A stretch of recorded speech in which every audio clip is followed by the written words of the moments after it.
E o tema da mensagem é um tema que eu escolhi, que eu acho que não tem tanto marketing nele, mas a gente precisa falar sobre isso. O tema é uma vida extraordinariamente comum. Não chama tanta atenção, né? Uma vida extraordinariamente comum. Na verdade, o comum nos incomoda um pouco. Ser comum. Imagine aí você numa festa de fim de ano, na sua família. Jonathan está lá, final de ano, e aí alguém tira o amigo secreto, é o Jonathan. E aí vai falar para ele. O Messinho tira o Jonathan e fala assim, o Messinho vai falar sobre o Jonathan. Aí o Messinho fala, eu acho que o Jonathan é uma pessoa comum. Acho que isso não ia ficar legal, né? Acho que ninguém gostaria de receber uma... É até meio pejorativo, né? Comum, velho? Como assim, véio? Tanta coisa que poderia falar de mim comum. A gente talvez não lida tão bem com comum. E o comum, quando a gente pensa na nossa rotina, às vezes também é pior ainda. Quando a gente pensa no corriqueiro, naquilo que a gente vive todo dia, repete todo santo dia. Tanto é que as coisas que a gente assiste, as séries, filmes, elas nunca tratam do ordinário. É sempre o extraordinário, aquelas coisas impressionantes, não é? Você não iria para um cinema para ver o Batman escovando o dente, não é? Imagina aí, 25 minutos, Batman sentado, pensando se levanta, se não levanta, aí escova o dente. Você não iria para assistir Homem-Aranha, nas crises de adolescência dele lá, assistir 45 minutos de aula de biologia. Já pensou? Você no cinema, Homem-Aranha assistindo a aula, a Homem-Aranha discutindo 1h30 com a Mary Jane, coisas de relacionamento. Não. Até tem coisas assim de rotina nos filmes, mas é só para dar uma baseada assim, em realidade, só para dar um gostinho. Mas a gente não quer que demore muito, óbvio. A gente quer que vá logo para a morte de não sei quem, para a vitória, a luta, a guerra e tudo se exploda. A gente quer ver isso, né? Não quer muito ordinário, até porque isso a gente já vê na nossa vida. Porém, falar sobre rotina é falar sobre liturgia. Liturgia é aquilo que a gente repete frequentemente. O jeito que você acorda, o que você faz primeiro quando você acorda, as coisas que você repete, como você almoça, com quem você almoça, no seu dia, como que você faz no seu trabalho, se você arruma assim ou de outra forma a mesa. E quando a gente fala de liturgia, a gente não está falando apenas disso. Liturgia aponta para algo muito maior, que se chama adoração. E aí eu espero que você consiga caminhar comigo neste raciocínio entendendo. A gente fala sobre adoração, aquilo que a gente faz diariamente comunica quem a gente adora. E adoração é um daqueles conceitos que a gente não tem um versículo chave, sabe? Uma coisa assim, tipo, o que é adoração? Pá, aí você já joga um versículo. Não tem. A Bíblia parte do pressuposto que a gente já vai entendendo, já sabe o que é adoração. Então, tem vários versículos que falam, mas não tem um versículo específico. Então, para você entender sobre o que é adoração, você precisa ter uma visão no geral da Bíblia. Você precisa entender o todo da Bíblia para entender, isso é adoração. Mas a gente não faz isso, a gente vai pelo caminho mais fácil, que é dos achismos. Eu acho que adoração é isso. Para mim, adoração é isso. A gente, às vezes, até confunde um pouco. Um dos problemas que a gente geralmente cai, e isso já vem de muito tempo, é a ideia de dicotomizar as coisas. Adoração tem a ver com aquilo que eu faço no domingo. Tem gente que até acha que é sinônimo, né? Adoração e música. Adoração diz respeito a atos religiosos que a gente pratica dominicalmente. Mas não. Pior que a gente até sabe que não, mas a gente vive parecendo que não sabe. Adoração diz respeito aos atos diários que a gente age diariamente. Tudo que a gente faz diz respeito à adoração. Mas a gente tem esse probleminha aí, que já é um problema antigo. Lá desde o início da igreja, gnosticismo, já era isso. O espírito é bom, a matéria é ruim. As coisas boas são espirituais. A matéria a gente joga fora. Então, minha segunda-feira é ruim, meu domingo é de Deus. O problema é que os nossos corações, a gente não percebe, mas eles vão sendo transformados diariamente. E muitas das vezes eles estão sendo transformados pelos ídolos modernos que a gente tem se prostrado diariamente. Mesmo nós cristãos. Porque a gente entende que o ápice é o domingo. E a segunda-feira, a terça, a quarta, não tem muito a ver. mas tem tudo a ver adoração, tem tudo a ver com adoração. E no final das contas, nós estamos sendo formados por outros e não Deus. Tem um escritor que ele fala, ele é uma das vozes muito fortes, era uma das vozes muito fortes falando sobre isso, sobre adoração, sobre liturgia, e o nome dele é David Foster Wallace. Ele não é cristão, mas ele nos abençoa muito com alguns textos, alguns questionamentos que ele coloca. Timothy Keller cita ele em diversos livros. E eu quero ler um trecho um trecho um pouquinho grande, mas peço que você tenha paciência, que vai nos ajudar no decorrer aqui da exposição. Ele diz assim: nas trincheiras do dia a dia, não há lugar para o ateísmo. Não existe algo como não adorar. Todo mundo adora. A única opção que temos é decidir o que adorar. E o motivo para escolhermos algum tipo de Deus, seja Jesus, Alá, ou alguns princípios éticos, é que todo outro objeto de adoração te engolirá vivo. E olha que interessante. Quem adorar o dinheiro e extrair dos bens materiais o sentido da sua vida, nunca achará que tem o suficiente. Aquele que adorar o seu próprio corpo e beleza, sempre se sentirá feio, e quando o tempo e a idade começarem a se manifestar, morrerá 1 milhão de mortos, sem efetivamente serem enterrados. No fundo, todos nós sabemos de tudo isso. É o que está no coração de mitos, provérbios, clichês, epigramas e parábolas. Ao adorar o poder, você se sentirá fraco e precisará de ainda mais poder sobre outros, para afastar seu próprio medo. Adorando ao intelecto, ser visto como alguém inteligente, acabará se sentindo burro, um farsante na iminência de ser desmascarado. Mas a parte traiçoeira desta adoração é que ela é inconsciente, um tipo de adoração em direção ao qual você vai gradualmente se acostumando dia a dia, e sem perceber, elas começam a determinar sua escolha. É profunda essa fala dele. Ele foi um grande escritor. Infelizmente, ele se matou, ele se enforcou. Para você ver, o homem e ele era tido como uma das mentes mais brilhantes no mundo contemporâneo. Para você ver como tudo isso que ele falou diz respeito à adoração e a como também estava o coração dele quando você conhece um pouco mais da história. É muito interessante. Por isso é imprescindível falarmos sobre rotina. Rotina, é necessário a gente discutir um pouco sobre isso. Por quê? Porque quando a gente fala sobre o Evangelho ele será evidenciado ou não na nossa rotina. Em casa, com a nossa família, trabalho, amigos, namoro. É nesse momento, no dia a dia, que o Evangelho vai ser evidenciado, ou não, se há nos nossos corações. E a bem da verdade é que o mundo ele é transformado por pessoas e famílias que foram alcançadas por Jesus e que agora voltam para a sua casa para viverem a vida. Chamados para viver a vida. O mundo é transformado por estes. Pessoas que estão em Jesus. Não sei se você lembra da história do endemoniado de Gadara. Ele é liberto por Jesus. E aí ele olha para Jesus e fala: Jesus, onde eu posso ir? Eu quero transformar o mundo, pode contar comigo. Eu sou seu agente agora de transformação na nação. Eu vou transformar tudo isso impactado. Vou fazer tudo aqui em teu nome. E aí Jesus fala para ele: oh, que benção que você está com esse coração, cara. Sabe para onde você vai? Para sua casa.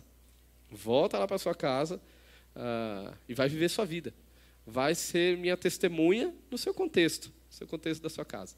Isso nos mostra, e isso é chamado para todo crente, na verdade.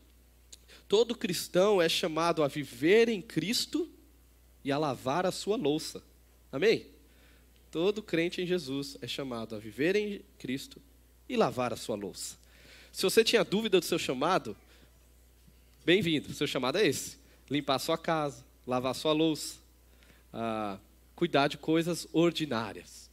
Porque nós somos extraordinariamente comuns. E a minha oração é que hoje, Cristo tire os nossos olhos das miragens que o nosso coração, que é tão megalomaníaco, idólatra, constrói frequentemente. Imagens essas que nos atrapalham a enxergar o belo. Que Jesus nos ajude a perceber o que realmente importa na vida. Que Ele equilibre o nosso olhar para aquilo que está diante de nós, para aquilo que frequentemente nós lidamos.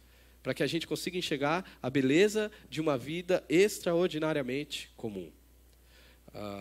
E no Salmo, o Salmo que a gente vai observar hoje, o salmista faz isso. Ele nos convida a fazer as pazes com a vida que Deus nos deu.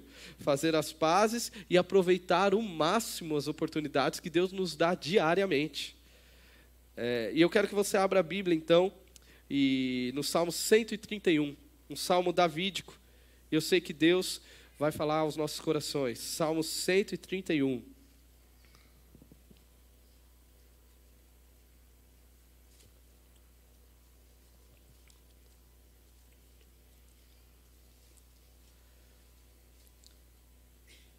Antes de ler o Salmo, acho que você já abriu sua Bíblia, eu só quero fazer uma menção aqui. Nathalie e Ingrid estão aqui. Infelizmente, na sexta-feira, nós estivemos lá, era uma situação que a gente já vinha orando pela mãe delas. Infelizmente, a mãe delas faleceu e nós estivemos lá na sexta-feira.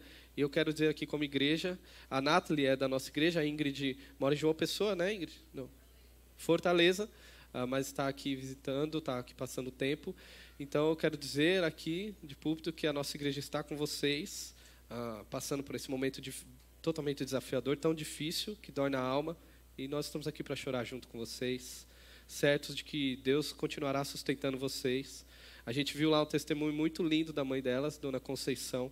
Eu sei que esse testemunho continuará ecoando no coração de vocês. Então, estamos aqui, tá? Quero ler, então, o Salmo 131. Vamos ler juntos, um salmo pequeno, mas tão bonito. Senhor, o meu coração não é orgulhoso e os meus olhos não são arrogantes. Não me envolvo com coisas grandiosas, nem maravilhosas demais para mim. De fato, acalmei e tranquilizei a minha alma. Sou como uma criança recém-amamentada por sua mãe. A minha alma é como essa criança. Ponha a sua esperança no Senhor, ó Israel, desde agora e para sempre. Vamos orar?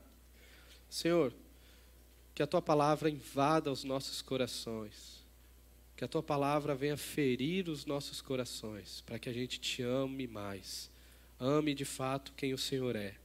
E que a gente consiga nos perceber, sabendo que somos falhos e tão dependentes da Tua palavra. Nos transforme. Minha oração em nome de Jesus. Amém.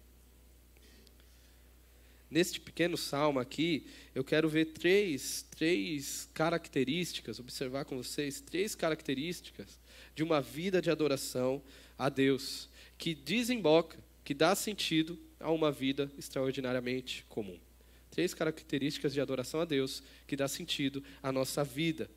E a primeira característica que a gente pode ver é submissão a Deus. Submissão a Deus. Volte comigo aí no texto, vamos ler novamente o versículo 1. O salmista diz assim: Senhor, o meu coração não é orgulhoso e os meus olhos não são arrogantes. Não me envolvo com coisas grandiosas nem maravilhosas demais para mim. Uma oração difícil, não é? A ponto do cara conseguir falar com Deus: Senhor, eu não sou orgulhoso. Senhor, meu olhar não é altivo. Eu não sou soberbo. O Senhor sabe. E Davi, ele não faz essa oração fingindo. Porque Davi é o mesmo que escreveu sabendo que Deus o sondava, Deus já sabia o que estava no coração dele antes que chegasse à sua boca. Então, Davi não está transmitindo uma imagem. De fato, ele está afirmando isso de forma sincera a Deus. É como se Davi estivesse falando: Senhor, eu quero viver aquilo que o Senhor tem para mim. Eu não preciso ser mais, eu não preciso de mais. Eu só quero aquilo que o Senhor tem para mim. O Senhor sabe disso. O Senhor conhece meu coração, o Senhor sabe como meu coração está. Eu não estou não estou desejoso de grandes feitos, de grandes maravilhas. Eu quero viver aquilo que o Senhor me chamou a viver. A gente não sabe qual é o momento da vida de Davi que esse salmo foi escrito. Talvez no momento enquanto ele era pastor e ele era acusado de querer derrubar Saul do seu reinado. E Davi está falando: Senhor, o Senhor conhece meu coração. O Senhor sabe que eu quero viver aquilo que o Senhor tem para mim. E essa é uma oração difícil para nós também. Mas ao se submeter a Deus desta forma, o salmista tem uma visão correta de si. Nem mais e nem menos. Eu sou isso. Eu não preciso ser mais, também não sou menos. E essa é uma atitude, uma postura difícil, mas necessária para nós. Importantíssima essa percepção de nós mesmos, de reconhecer quem somos, reconhecer nossas fraquezas, os nossos pontos fortes. E o salmista ele faz isso. E é interessante que quando você vai ver na história bíblica, algumas pessoas que deveriam fazer não fazem. Como, por exemplo, os discípulos. Mateus 18 narra ali os discípulos discutindo e brigando ali sobre qual deles era o maior no reino de Deus. Estes mesmos que andavam com Jesus. Por isso que é ilógico você pensar que eles estavam discutindo isso na frente de Jesus, o maior exemplo de humildade e de humilhação em prol do outro. E eles estavam lá debatendo isso. Pense comigo, Jesus, o Rei eterno, o Rei que governa o mundo, que tem toda a glória do universo, decide se humilhar, se tornar como um de nós, assumindo a humanidade. Isso é escandaloso e também é esquisito pensar que um Deus precisou de cuidados maternos. Um Deus precisou que alguém trocasse sua fralda. Já parou para imaginar isso? Aquele que é soberano e que anda sobre as águas teve que aprender a andar. Como diz Colossenses, Senhor sobre toda a criação, que sustenta tudo.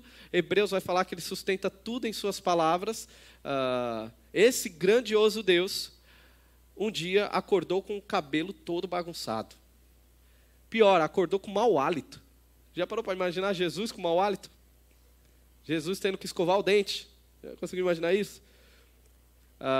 Talvez alguns pensem, não, tenta dar uma espiritualizada. Não, Jesus não tinha mau hálito, ele tinha uma boa alimentação. Então não era assim, não. Porque isso é muita humanidade, peraí. Aí já é ser gente demais, ser humano demais. Mas na verdade é isso. Nós vemos que Jesus, ele viveu e assumiu para si todas as fragilidades e as coisas esquisitas que nós temos que a gente não conta para ninguém. Porque a gente vem para a igreja, todo mundo arrumadinho, cheirosinho, e as coisas esquisitas a gente deixa lá escondido, né? Mas Jesus, ele tinha todas estas fragilidades. O autor de Hebreus vai falar que ele era semelhante como um de nós. Tirando o pecado, ele era como um de nós. Então, tudo isso ele viveu também. Todas essas coisas esquisitas e que demonstram as fragilidades da humanidade. Este era Jesus. Isso nos mostra que quando Jesus nos alcança, Ele não nos transforma em seres espirituais elevados. Não é este o objetivo. Quando Jesus nos alcança, Ele nos torna mais humanos. Porque Jesus é o tipo perfeito de ser humano. Quando Ele nos resgata para si, nós agora começamos a aprender a ser mais gente, humano, ser humano. Você não se torna mais espiritual. Você já viu, eu já vi muitos, daqueles que falam que se converteram. Isso, se foi, se não é, isso não depende de nós, não cabe a nós. Mas, se são convertidos, eles se confundem. E eles começam a achar que agora eles são seres, parece que angelicais. Eles mudam a forma de falar. A cada 10 palavras, 11 é aleluia, glória a Deus. A entonação muda, né? O jeito de chamar, vem aquele evangeliquez, né? Ô vaso, ô servo, ô varão, ô irmão. Porque a gente não sabe o nome, né? Mas chama de irmão, porque é mais espiritual, né? Muda tudo, até o jeito de andar, não conversa com as outras pessoas que conversava antes, porque agora eu sou espiritual. Coloca um selo de gospel nele, agora só escuta música gospel, porque o resto das músicas são tudo do mundo. Cara, Deus não, a obra de Cristo não foi isso. A obra de Cristo foi para nos tornar mais humanos. A gente agora, Cristo veio, o Deus que se encarnou e sentou na mesa para comer. Depois, talvez, ficou até com uma má digestão, teve que ir para o banheiro, igual a gente. É difícil imaginar isso, né? E esse Deus, ele não nos chama a desassociar a nossa vida aqui. Muito pelo contrário. E ser um humano, na perspectiva redentora, em submissão a Deus, nos faz ter um olhar significativo para as coisas corriqueiras da vida. Quando você é alguém redimido por Jesus e que entende a obra de Jesus na sua vida, o seu olhar muda para as coisas do dia a dia. Você começa a ter um olhar diferente. Aquilo que é ordinário começa a fazer mais sentido para a sua vida. Não é que eu não estou romantizando as coisas aqui. Eu sei que tem muita coisa na rotina que é desafiador, mas até isso, a vida de casado, eu vejo isso, desde da toalha que eu deixo molhada lá e eu estou desafiando a Inayara a ter mais paciência. Quando eu troco as toalhas, um negócio que eu faço muito, Inayara coloca 2 toalhas iguais, idênticas, e ela jura que são diferentes. E aí eu vou e uso a toalha dela, e aí eu molho as 2, e tantas coisas que a gente faz na nossa rotina do dia a dia, né? Seja você com seus pais e filho e tudo mais. Não é romantizar isso, que a gente fala, que lindo meu marido, né? Trocando mais uma vez a toalha, deixando o lixo criar bicho, né? Criar bicho porque não levou ontem para levar. Não é isso. É você conseguir olhar tudo isso, e até aquelas coisas que te deixam estressado, conseguir olhar para tudo isso numa perspectiva de Deus e visualizar Deus te transformando, Deus usando diariamente as coisas boas e as coisas ruins até, porque Ele visa te transformar à imagem de Jesus. Então você vai chegar e falar assim, pô, Deus, eu não devia ter me estressado. Eu me estressei, eu pequei, porque não é perfeição, a ideia aqui não é perfeição. Eu me estressei, eu não devia ter feito assim, mas Deus, continua me transformando, continua fazendo a tua obra em minha vida. Eu quero olhar para o Senhor. E eu vejo essa situação aqui, uma oportunidade de eu pedir perdão, essa situação de agradecer a Deus, de fazer festa, de celebrar ao Senhor, uma feira que a gente consegue comprar, situações diárias, corriqueiras, desde o escovar o dente até o anoitecer, o seu olhar é redimido. E é o que o salmista está nos mostrando aqui. O salmista, ele não se perde no convite da grandeza, da altivez, do orgulho, do extraordinário, do especial. Ele não perde o seu olhar nessas coisas. Porque ele está falando para Deus, Deus, eu não preciso disso, eu não preciso que o meu olhar vá nisso. Eu quero viver aquilo que o Senhor tem para mim hoje. Eu quero ter uma vida extraordinariamente comum. Eu quero aproveitar essa vida. E aqui vai uma pergunta. O que nos motiva, o que motiva os nossos corações a grandes feitos? O que motiva seu coração a sempre querer um grande feito?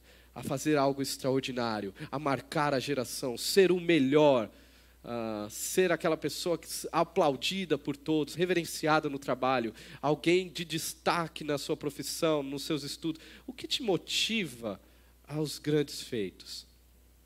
Eu, preparando esse sermão, eu lembrei de uma situação que eu vivi. Em 2012, 2013, eu fui estudar em Belo Horizonte, num curso CTMDT. Era um curso de teologia e de música, foi onde eu conheci Inayara. E lá, era um bocado de jovem, média 18, 19 anos. Eu saí de lá com 19 para 20 anos, se eu não me engano, em 2013, né, no final. E a gente saiu de lá inflamado por Jesus e, ao mesmo tempo, na nossa cabeça, nós iríamos mudar o mundo. Porque a gente ouvia isso, nós somos a geração que irá mudar, que transformará toda a realidade. E a gente acreditou nisso. Não só a maioria da turma, alguns que foram para outros países, Haiti, Nepal e outros lugares aqui do Brasil, ribeirinhos, e no ímpeto, eu tinha um grupo, uma banda, eu achava que eu ia mudar o cenário da igreja com a minha banda, ia ser a banda de louvor e adoração, diferente de tudo e todos, transformando. O problema é que, com o passar do tempo, eu fui percebendo que isso não ia acontecer. E o pior, eu percebi que eu tinha que voltar para minha casa, para a casa da minha mãe. E aí eu tinha que ser filho de novo. Eu tinha que lavar a louça. Eu, o cara que seria a resposta de Deus para essa geração, tinha que lavar a louça. Eu tinha que tomar bronca da minha mãe, continuar tomando tudo normal, até pior. Tomando bronca. No caso de São Paulo, eu tinha que pegar metrô lotado, com um bando de réis mortais, e no odor deles, e continuar nessa vida medíocre que não deveria ser minha. Isso aconteceu com todos os meus amigos. Teve gente que voltou do Nepal, que lá queria transformar o mundo. Quando voltou aqui, ficou desesperado. Alguns questionaram a sua fé, questionaram Deus, porque não conseguiam se adaptar mais. Teve um amigo, por exemplo, voltando de uma dessas viagens, depois de um ano no Nepal, ele falou para a gente que ele não trabalhava mais para ninguém. E aí, depois ele foi percebendo que, se ele não trabalhasse, ele não ia ter como comer. Então, bem-vindo à vida, né? Todo mundo teve que dar esse choque. Tem alguns amigos que ainda estão, junto com a Alice, neste mundo aí, descobrindo as maravilhas deste mundo, mas a maioria já, a vida não é isso, cara. A vida não é isso, a vida é ordinária mesmo, é a correria do dia a dia, as pequenas coisas. E eu dou graças a Deus que eu passei por esse processo de acordar. Quem me ajudou muito foi Nayara. Eu lembro que nessa época eu tinha 3... e Nayara me colocou na parede, porque eu tinha 3 ideias. Uma era mudar a história do Haiti. Eu achava, cara, eu tinha isso muito na minha cabeça. A outra é que eu ia ter a banda que ia revolucionar a história do Brasil. E a terceira opção era casar. E Nayara falou assim, olha, você escolhe uma dessas. Vocês sabem que, graças a Deus, eu fui inteligente, pelo menos dessa vez eu fui inteligente, né? E aí eu decidi, graças a Deus, a única coisa possível, né, e certa que eu deveria fazer. E depois a vida vai caminhando, filhos, e eu vou percebendo que o chamado de Deus para a minha vida é este. É ser pai dos meninos, é ser marido. O chamado de Deus para mim não é ser um grande pregador, um grande pastor, não. O chamado de Deus para a minha vida é ser aquilo que eu sou ali no meu lar, é ser um bom homem, um bom cidadão, também ser um bom pregador, um bom pastor. Eu não tenho um chamado extraordinário. E eu quero aqui ser um coach ao reverso, me desculpe. E eu preciso falar para você, você não é extraordinário. Me desculpe. Você não é tudo isso. Você não é o cara dessa geração. Não é. Se você parar para pensar, essas pessoas de grande destaques que a gente vê aí, elas, na verdade, são 99,999% da humanidade é formado de pessoas comuns, não é? Não é de pessoas que vão impactar o mundo e transformar, não. Nós somos pessoas comuns. E, na verdade, o verdadeiro ser extraordinário, esse aspecto do especial, está nisso, no ser comum. Chesterton, um escritor que nos abençoa muito, ele tem uma frase muito linda e me ajuda muito a colocar meus pés no chão sempre. Ele diz assim: a coisa mais extraordinária do mundo é um homem comum, uma mulher comum e seus filhos comuns. A coisa mais extraordinária do mundo. A coisa mais extraordinária do mundo é quando um jovem, um pai de família, uma menina entende que ele pode glorificar a Deus naquilo que ele faz, na vivência dele, no contexto ali da sua faculdade, do seu trabalho, sem querer galgar imagens que a gente constrói, tanta coisa. Não. Deus te chamando para ser bênção onde você está, a perceber os detalhes da vida, a aproveitar, a saborear os prazeres da vida, a se vislumbrar com um belo, a se encher quando a gente ouve músicas cantadas de forma tão linda. É a isso que Deus nos chama em Cristo Jesus. Minha oração é que a gente consiga perceber isso e que haja submissão de Deus em nossas vidas, porque através disso Deus irá nos levar a ter um olhar humilde e correto para quem somos e para quem devemos amar, para quem devemos servir. Deus nos ajuda nisso. A submissão é um ato de adoração a Deus que nos ajuda a perceber a nossa vida. Uma segunda característica dessa adoração a Deus nas nossas vidas é a satisfação em Deus. Ser satisfeito em Deus. Que é o versículo 2. Observe aí comigo. De fato, acalmei e tranquilizei a minha alma. Sou como uma criança recém-amamentada por sua mãe. A minha alma é como essa criança. Muito lindo essa ilustração que ele traz. E perceba, não é que Davi não tinha problema com isso, porque todo ser humano tem problema com isso, problema de grandeza. Isso é desde o Éden. Talvez você não queira reconhecer, mas você tem. Todo ser humano tem. Davi também tem. Tanto é que ele começa falando, de fato, acalmei e tranquilizei a minha alma.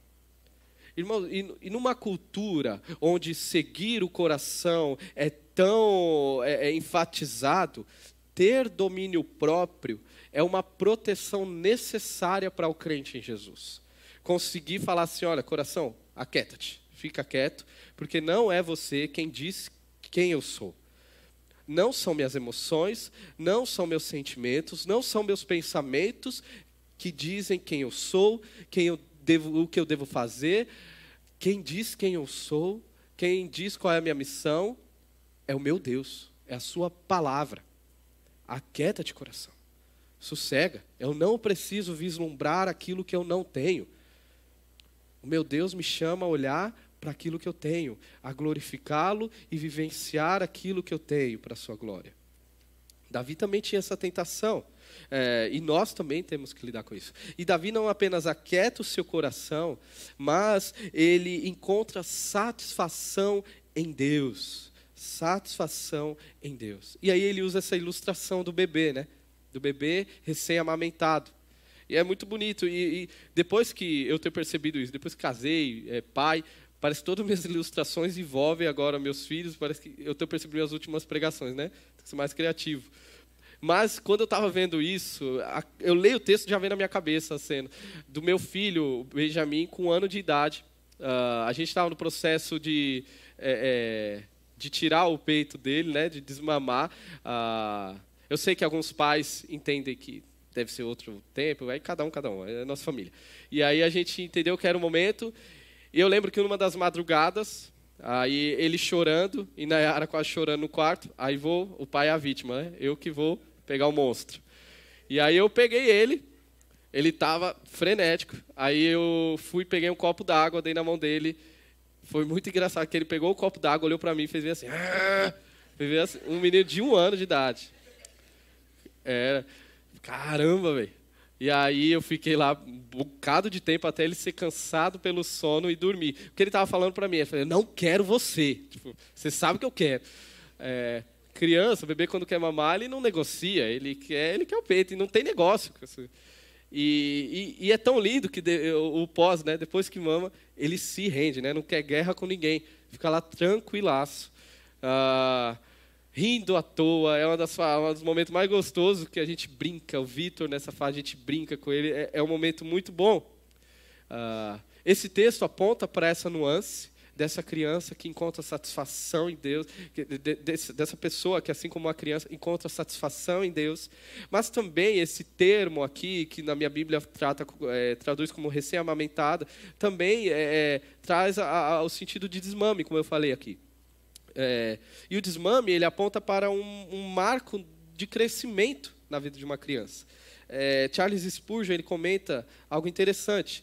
Ele diz, é uma grande marca de maturidade na vida de alguém quando se consegue sacrificar as alegrias que um dia lhe pareciam essenciais e, mesmo assim, achar consolo nos braços daquele que as nega, onde toda reclamação infantil se vai.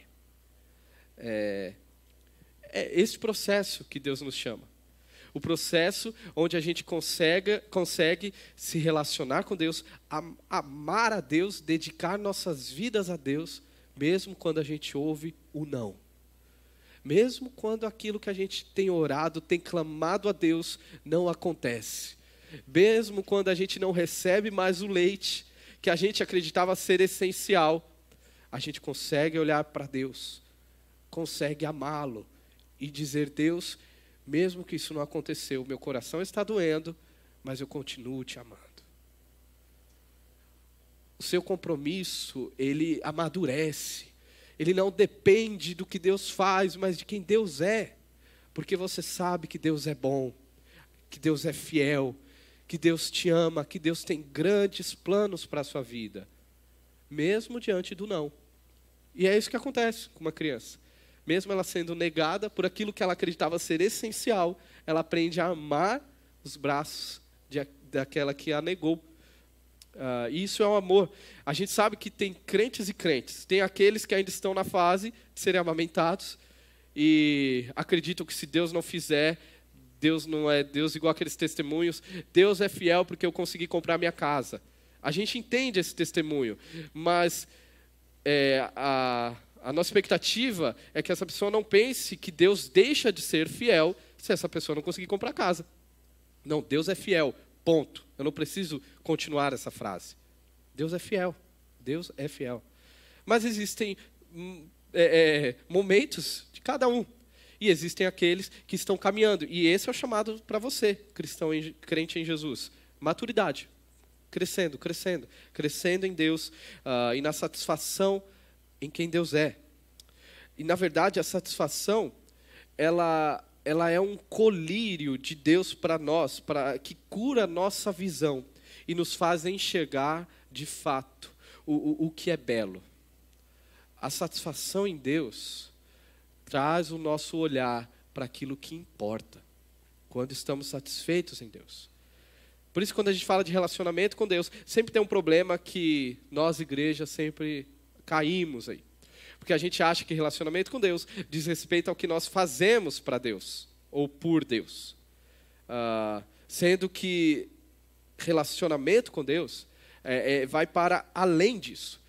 Diz respeito sobre prazer em estar com Deus. A gente sempre cai na ideia de obras.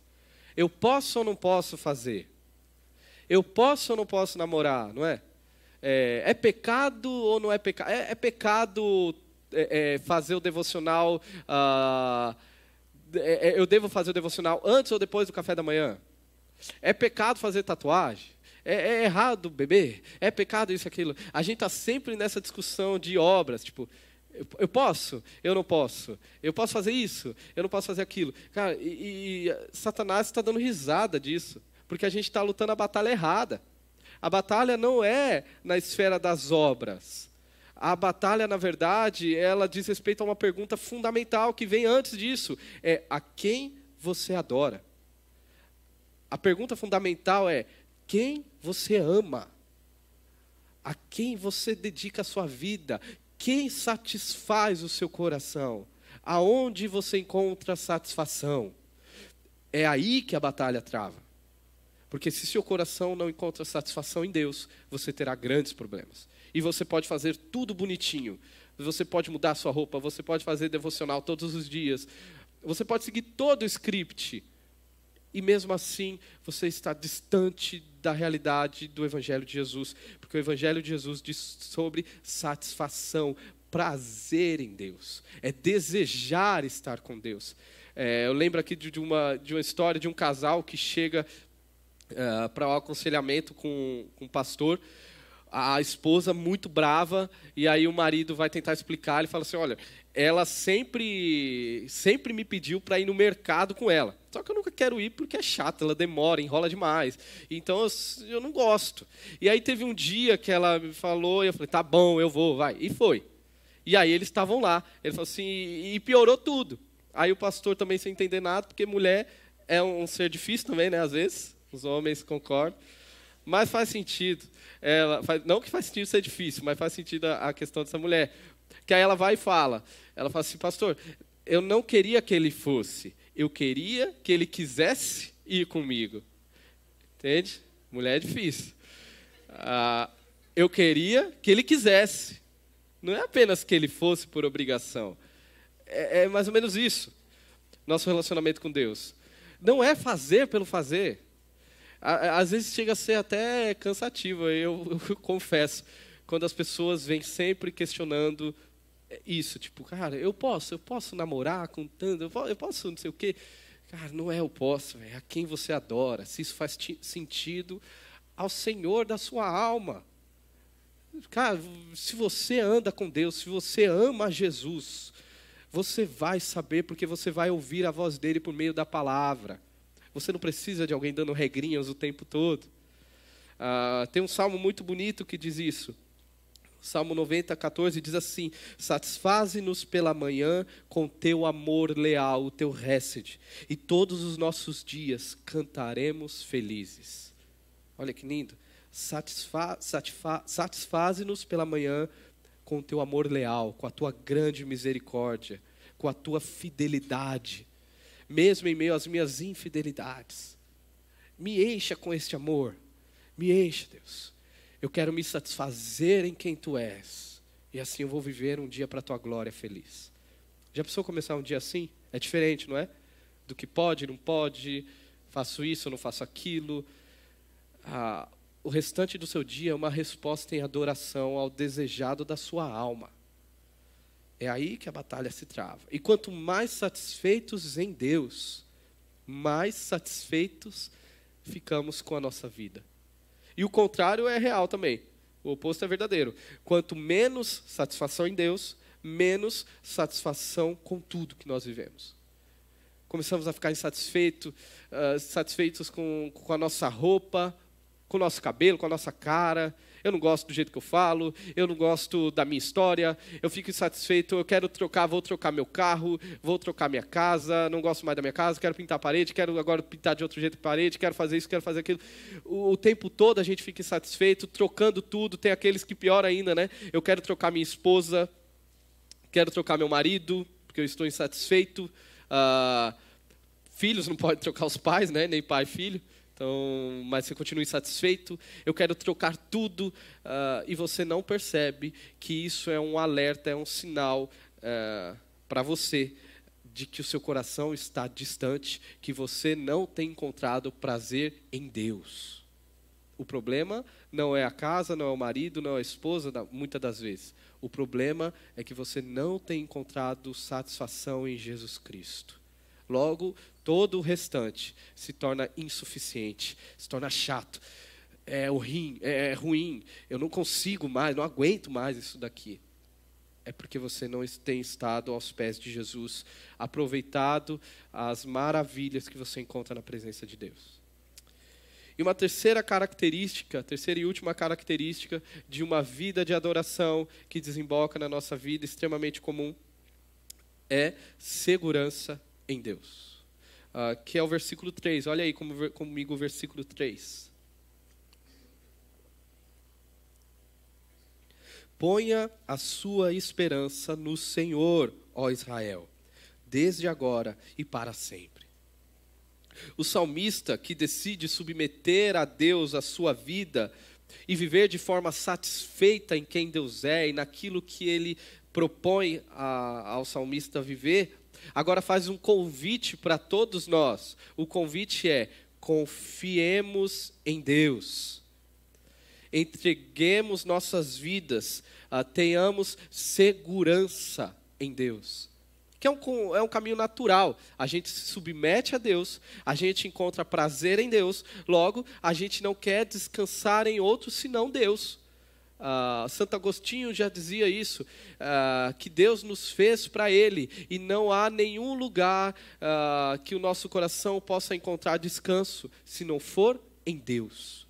Está no seu DNA, você precisa descansar em Deus, você precisa encontrar segurança em Deus, e nada que você possa fazer. E na verdade, essa é a grande tragédia que o homem vive, sempre em busca de segurança. Os muros cada vez mais altos, os condomínios cada vez maiores, de alguma forma a gente precisa encontrar segurança. Você só conseguirá encontrar segurança plena em Jesus Cristo. É isso que o salmista está nos chamando. E irmãos, esperar, porque segurança em Deus é esperar em Deus. É esperar e estar certo de quem Deus é. Esperar é se sujeitar. É afirmar: eu não tenho controle. Ninguém espera quando tem um controle. o ato de esperar é uma afirmação para Deus. Deus, eu não tenho o que fazer, o Senhor está no controle. E aqui eu lembro de uma das cenas assim, mais lamentáveis minhas, assim, mais constrangedoras, que ainda bem que não tem nenhuma câmera no carro me filmando, que eu lido com isso. No congestionamento aqui, às vezes, parece que baixa um espírito. Eu sou possuído pelo espírito de outrora paulistano. E aí eu fico agoniado. Uma pessoa na minha frente, eu arranco, passo pela pessoa, confessando meus pecados aqui. Passo pela pessoa e ainda faço assim, às vezes. Tipo, orando para que aquela pessoa não seja da igreja. Porque já pensou? Seria muito ruim se isso acontecesse. E aí eu passo por essa pessoa, e aí eu tô lá, no alto do meu estresse, aí vem quem vem atrás, né? Do lado, assim, encostando do meu lado. Que é aquela hora que você morre de vergonha, você já passou por isso. A pessoa que você acabou de cortar e reclamar, a pessoa vem do seu lado aqui, encosta. Aquela hora você olha para o lado, finge que não está vendo nada, tenta não olhar para a pessoa. E aí, quando você olha, às vezes a pessoa está rindo, está cantando uma música, está nem aí, está super de boa. E vocês estão no mesmo congestionamento, eu estou no mesmo congestionamento com aquela pessoa, e ela está lidando super bem com aquilo. E aí é mais humilhante ainda, não é? Esperar é isso. Você não tem a opção de não esperar em Deus. A questão é como você vai esperar. Você pode se espernear, igual está falando do Benjamin, do bebê, fica bravo, grita. Você pode fazer tudo isso. Mas você não tem opção. A pergunta é como você vai esperar em Deus. Tem aqueles que vão continuar se debatendo, eu não aceito. E tem aqueles que acham que podem pegar a sua agendinha e entregar para Deus. Deus, aqui minha agenda. 2022 é o ano da vitória. Está ouvindo, Deus? Cara, não existe isso, amigão. Deus olha para a sua... Desculpa, eu não vou seguir a sua agenda, tá? Porque eu já tenho uma. E é você que vai seguir. Queira você ou não. A agenda, quem diz, sou eu. Esperar é isso. É aceitar, viver de uma forma que glorifica a Deus, a espera. Ou, se você não quiser, você pode ficar igual eu no trânsito, brigando com o meio mundo. E isso não vai alterar em nada. E esperar não é uma vida inerte. Marcos Almeida diz isso, né? Esperar é caminhar. Na verdade, aquele que espera em Deus caminha a passos largos, porque ele vai crescendo em intimidade com Deus, ele vai compreendendo melhor a vida, ele tem um olhar mais equilibrado, mais maduro, ele começa a enxergar a vida para além do que as coisas a gente pode ver. Essa pessoa ela está avançando. Paulo, em Filipenses capítulo 13, ele vai falar isso. Ele fala sobre ter a mesma motivação, a mesma ação que Jesus de se humilhar, ser humilde, esperar, confiar em Deus, Paulo fala, e no final Paulo chama a ação, fala assim, olha, nós vamos avançar, vamos prosseguir para o alvo, porque esperar não é ser inerte. E o convite aqui desse texto não é uma vida medíocre, uma vida sem sonhos, uma vida sem planejar, sem almejar, não. Na verdade, o convite desse texto para nós é para que a gente tenha o coração na esperança correta da vida. É você conseguir entender, colocar a sua mente, as suas motivações em Jesus, que é a esperança viva. E com isso, quando você tem a esperança correta, as coisas ordinárias começam a ganhar sentido. Você começa a enxergar de outra forma aquilo que é ordinário, porque você está seguro, você está confiante em Deus, o seu olhar está sendo transformado. Essa é a nossa oração. A minha oração é para que você consiga quebrar essas malditas imagens que a gente constrói no decorrer da nossa vida.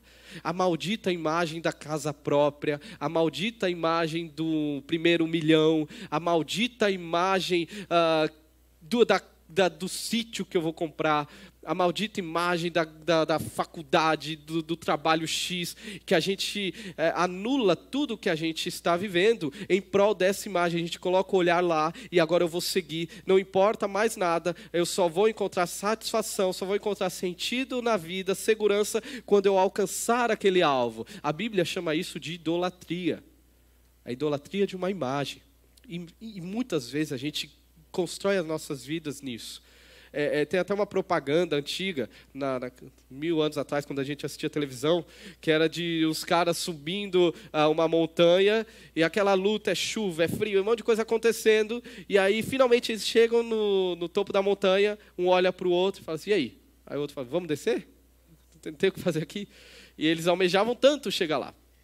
Às vezes é isso, a gente constrói nossa vida, eu só vou ser feliz se Deus me der um filho, eu só vou ser feliz se eu casar, eu só vou ser feliz se eu tiver isso, se eu tiver aquilo, se eu me tornar isso, me tornar aquilo. Que Deus quebre essa imagem idólatra que a gente construiu no nosso coração.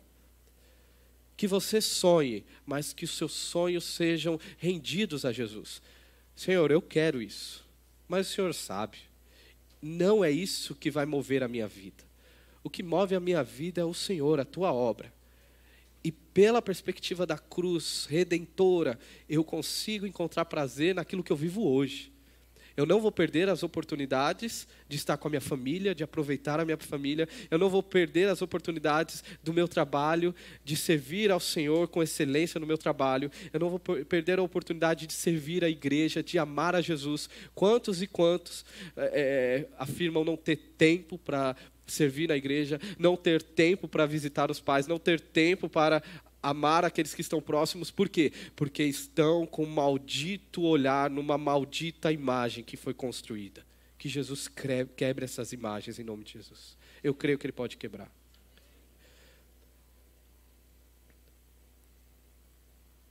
Uma vida extraordinariamente comum, em adoração a Deus, ela é marcada por submissão, satisfação e segurança em Deus. Por isso que vale a pergunta aqui. O que sua rotina diz sobre a sua vida de adoração? O seu dia a dia. A quem você adora?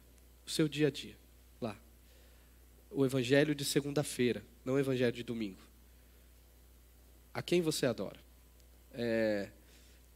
Quais são as imagens que você precisa destruir hoje? O que tem te atrapalhado, tem te tornado míope para aquilo que Deus tem te chamado a viver?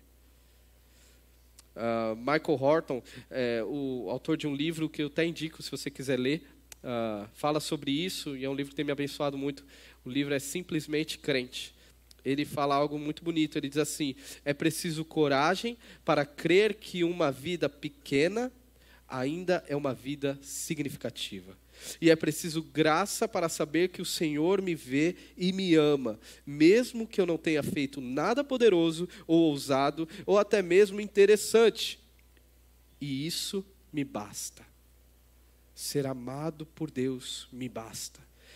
Não existe nada que você possa fazer de extraordinário, excepcional na sua vida, a qual Deus vai olhar e falar assim, pô, valeu a pena te amar, hein?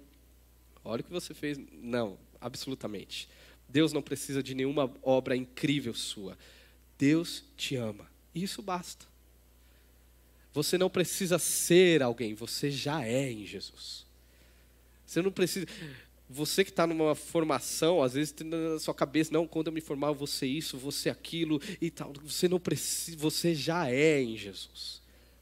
Você não precisa de aceitação, aprovação, você já é.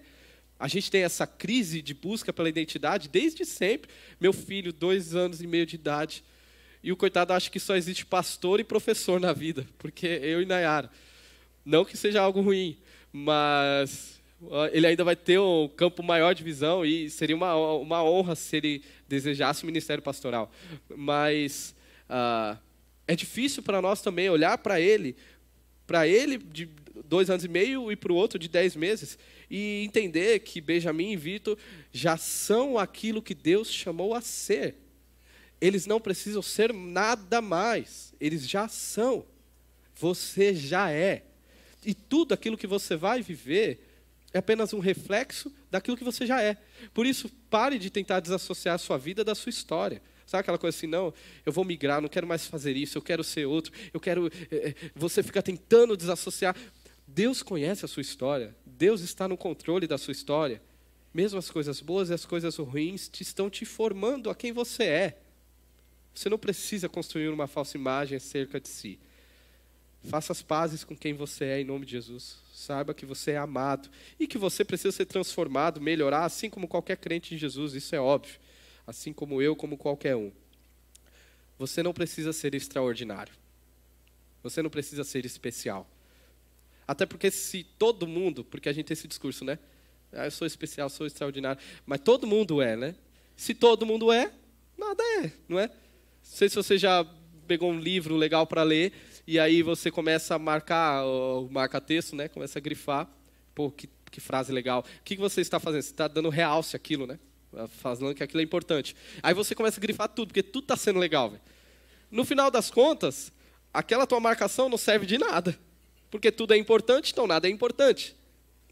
Então, você não precisa ser extraordinário. Você é comum e você vai glorificar a Deus na sua vida comum. E graças a Deus que você é comum. Sabe o que é extraordinário na sua vida? A obra redentora de Jesus. Isso é extraordinário. A raridade na sua vida, você não é uma raridade. A raridade na sua vida é o sangue de Jesus. É Ele que te dá valor. Você não tem valor. O valor que há em você está no sangue de Jesus. E você não precisa de mais nada. Seja comum. Tenha uma vida extraordinariamente comum. Se você está com seu coração preocupado, acelerado, preocupado, minha oração é que você consiga achar Jesus. Chegando em casa hoje, na sua conversa com a sua família, que você consiga achar Jesus, consiga achar o amor eterno de Deus por você. Na segunda-feira, quando você acordar, quando você estiver indo para o trabalho, seja de carro ou de ônibus, que o amor de Jesus te alcance, que você perceba como é glorioso viver a vida comum que Deus te chamou a viver. Que venhamos viver o evangelho de segunda-feira, que venhamos lavar nossas louças. Vamos orar?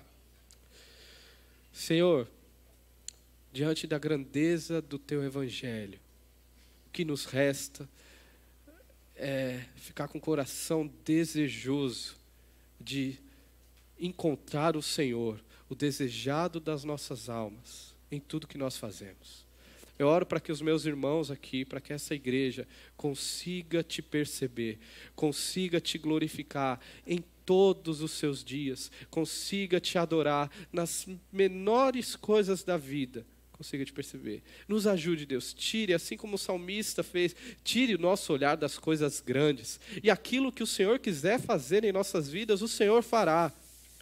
Desde coisas pequenas, coisas grandes, não importa, isso não cabe a nós. Os grandes feitos, quem faz é o Senhor. Nos ajude, Deus. Nos ajude a ter o olhar para aquilo que realmente importa. A amar nossas famílias, amar nossa rotina, te adorar em tudo que fazemos. Que venhamos viver no Teu Filho Jesus e lavar nossas louças. Em nome do Teu Filho Jesus que eu oro. Amém.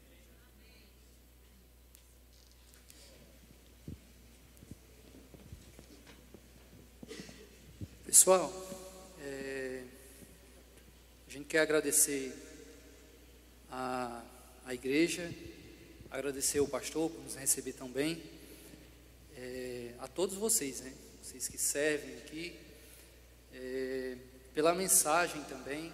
É uma mensagem que, como o pastor falou, é o evangelho de segunda-feira, né? E realmente é pra gente, é o tipo de mensagem pra gente toda segunda-feira, assim, a gente lembrar, né, a semana todinha, do que Deus tem pra gente, né? Do que Deus tem reservado pra gente. Às vezes no meio da semana, né, estressante, trabalho, a gente acaba esquecendo tanta coisa e acaba parando no meio do trânsito. Eu penso muito isso também, viu, pastor? Às vezes eu fico pensando assim de acontecer, confessando meu pecado também, viu? Acontecer comigo e no fim de semana a gente cantar na igreja da pessoa que a gente reclamou no trânsito. Mas é isso, que a gente possa todos os dias lembrar disso, que Deus tem pra gente. É algo simples. A gente quer agradecer e dizer que a gente vai cantar a última música agora. Foi um prazer mais uma vez a gente estar aqui e a gente espera ser chamado outras vezes. E agradecer também o pessoal do som e das câmeras aqui, que todo tiveram mundo muita paciência com a gente e nos ajudaram bastante. Deus Nosso amigo abençoe vocês. Cleiton ali, Rafael.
eu te encontrei, eu te encontrei. Quando eu clamei, eu te encontrei, eu te encontrei. De ti jamais me separarei, me separarei. Todo mal cessará. Teu amor é meu, teu amor é meu. Perdoado e limpo estou. Teu amor é meu, teu amor é meu.